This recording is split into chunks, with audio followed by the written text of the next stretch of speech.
Thank you to Scott Aitchison for running on ideas like simplifying and lowering taxes. Thank you very much, Scott.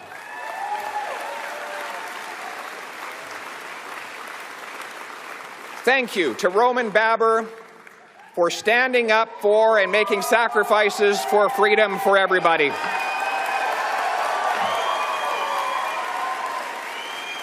And thank you to his wonderful partner, Nancy, for championing children with autism. Thank you. Thank you to Leslyn Lewis for standing for family, faith, and freedom.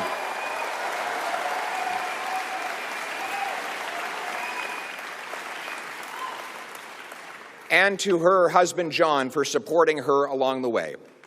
Yes. And thank you. And thank you to Jean Charest for your service to our country.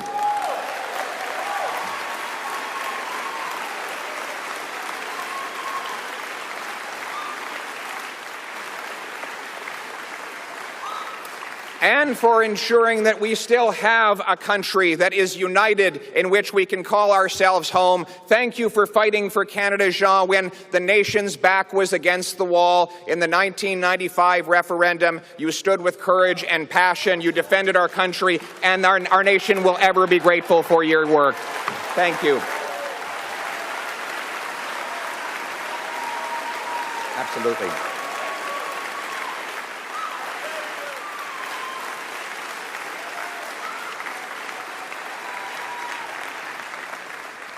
Ça fait à peu près 40 ans que Jean est en politique, au niveau provincial et fédéral. Et c'est dur. Mais souvent, les vrais héros, ce n'est pas les candidats, c'est leur famille. And that's why I recognize Michelle. For those 4 decades, there have been countless occasions when her husband was fighting causes on behalf of all of us, when you had to carry the extra load and take the extra sacrifice, countless invisible sacrifices. And we as a nation, we as a party, we thank you, Michelle. Merci beaucoup.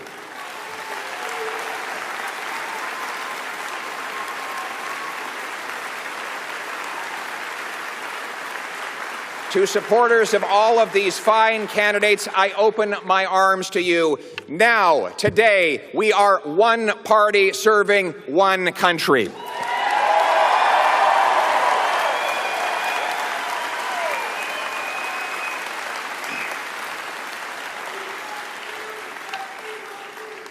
Most importantly, thank you to my brilliant and beautiful wife. Merci à ma belle et brillante épouse.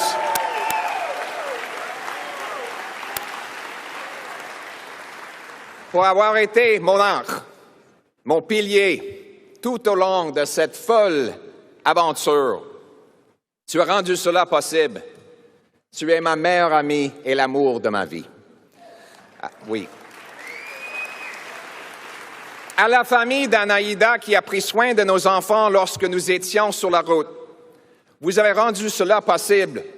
Muchas gracias a la familia de mi esposa y por su contribución a Canadá.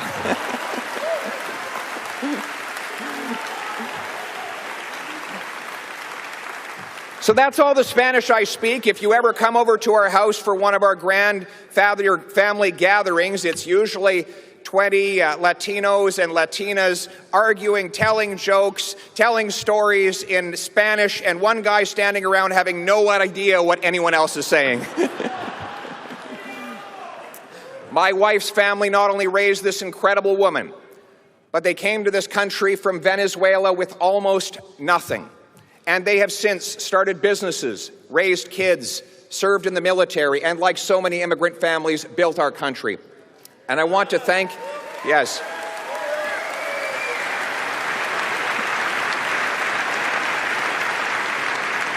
I want to thank my brother Patrick, my father Don, his partner Ross, my mother Marlene, and even my biological mother Jackie is here today. Yes.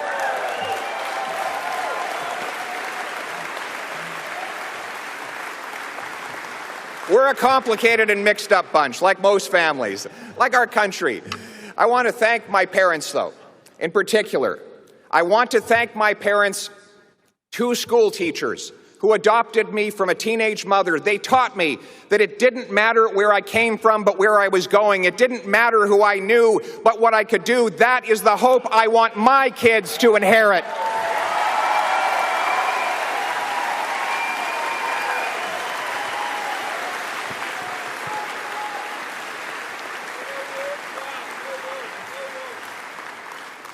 But that hope has melted into worry for many.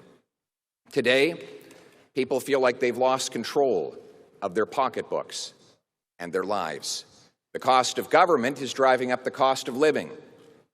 This government, this Liberal government, has doubled our national debt, adding more debt than all previous governments combined.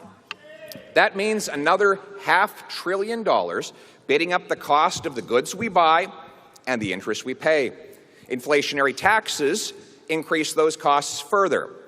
Now, they plan to triple the carbon tax on gas, heat, and everything else. Le coût du gouvernement augmente le coût de la vie. Ce gouvernement a ajouté à notre dette nationale plus que tous les autres gouvernements dans l'histoire de notre pays. Ça veut dire 500 milliards de dollars qui ajoutent à l'inflation et aux augmentations des taux d'intérêt. C'est le gouvernement le plus cher dans notre histoire. It is the most expensive government in history. And the more they spend, the more things cost. The result? Families downgrade their diets to cover the 10% year-over-year jump in food prices. Seniors delay their retirements and watch their life savings evaporate with inflation. 30-year-olds who did everything we asked them to do, got degrees, worked hard, are trapped in 400-square-foot apartments, or worse, their parents' basements, because house prices have doubled under this government.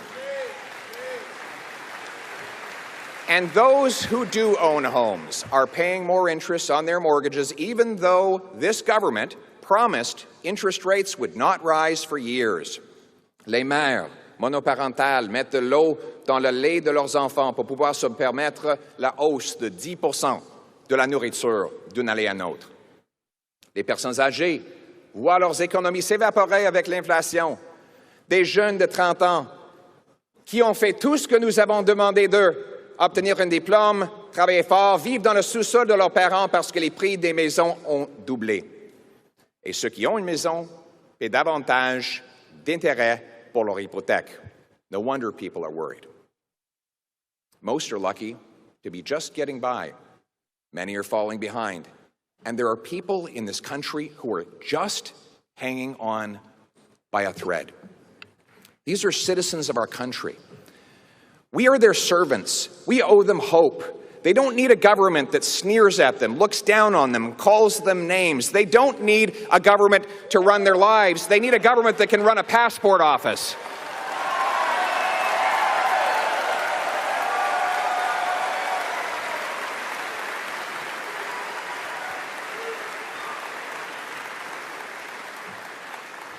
They need a prime minister who hears them and offers them hope that they can, again, afford to buy a home, a car, pay their bills, afford food, have a secure retirement, and, God forbid, even achieve their dreams if they work hard.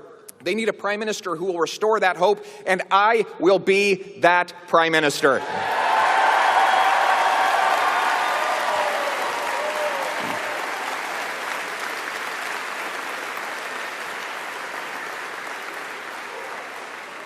We will rekindle the hope that people's paychecks and savings can again buy a decent life. We will make government affordable so that life is affordable. We'll cap spending and cut waste to reverse inflationary deficits and taxes. That includes axing new taxes on your paycheck, gas, heat, and other essentials.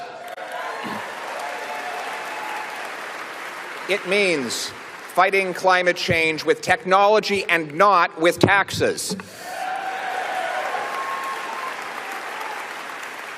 We will restore hope that hard work will again pay off. Do you know that today, if a single mom with 3 kids earning $55,000 a year goes out and earns another dollar, she loses 80 cents of it to taxes and clawbacks, so she can't get ahead. You see, spending more doesn't get us more. We need to make more. So instead of doubling the money, let's double the bread.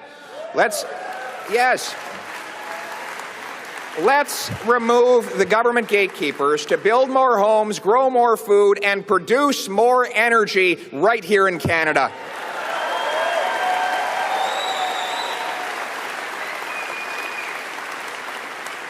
We need to restore the hope of home ownership. Right now, youth and newcomers can't get a home because local government gatekeepers block housing with heavy fees and long delays for building permits, leaving us with the fewest houses per capita of any country in the G7, even though we have the most land to build on. A Poilievre government will require big cities that want federal infrastructure money to speed up and lower the cost of permits and to approve affordable housing around all transit stations so that our young people can live there and don't even need to afford a car. We'll sell off 15% of the underutilized 37,000 federal buildings to turn them into housing and use the proceeds of sale to reduce our deficit. In other words, stop printing money, start building homes for our people. Speaking of homes, we must make stuff here at home again, here in Canada. Look, trade is great. Trade is just great. But we learned during COVID that we can't count on the rest of the world to take care of us. That is why we must be the best place on earth for workers and businesses to build factories, mine critical minerals for electric cars, and develop other resources. Right now, we lose wages because we import 130,000 barrels of overseas oil, mostly from dictators, every single day, even though we have the third largest supply right here in Canada. And that is all because our government prefers dirty dictator oil to responsible Canadian energy. We will repeal this government's anti-energy laws and replace them with a law that protects our environment, consults First Nations, and gets things built. We will greenlight Newfoundland and Labrador's planned increase in oil production, which will allow us to fully replace every single barrel of oil we're importing from abroad. And within 5 years, we will set the goal to end dictator oil in Canada altogether.